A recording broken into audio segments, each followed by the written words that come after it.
as candidates in New York and Kentucky duked it out during the last heated hours of their congressional primaries. Voters faced a battle of their own, casting their ballots amid a global pandemic.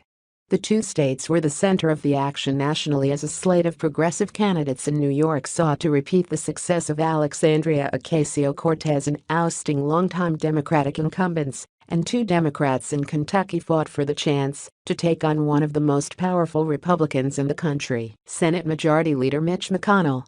After months of uncertainty around how the primary process would work in the time of coronavirus, voters still showed up to the polls in droves, while many more opted to send in their ballots for the first time.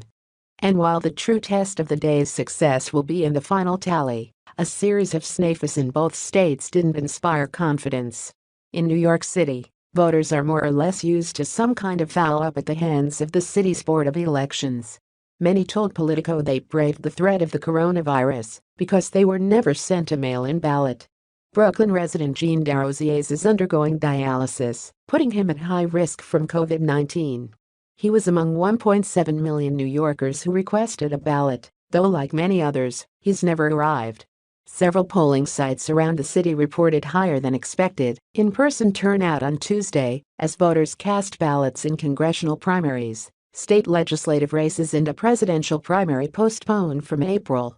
At multiple sites, voters were given only part of the ballot, receiving a sheet for the presidential primary, but not local races, or vice versa.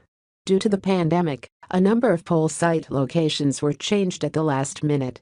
Other poll sites failed to open on time, amid worries that poll workers would not be able to get to work for their 5 a.m. start time because of overnight subway shutdowns.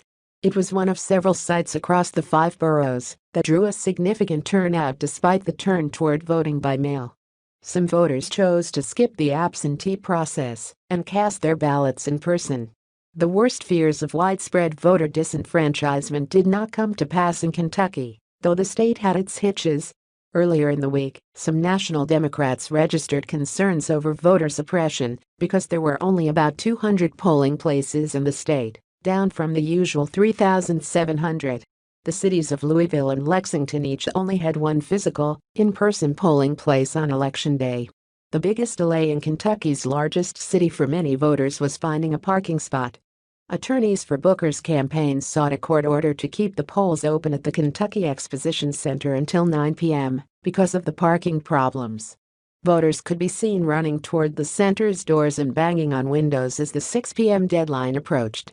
Polls in Kentucky closed at 6 p.m. Eastern, but those in line were allowed to still vote.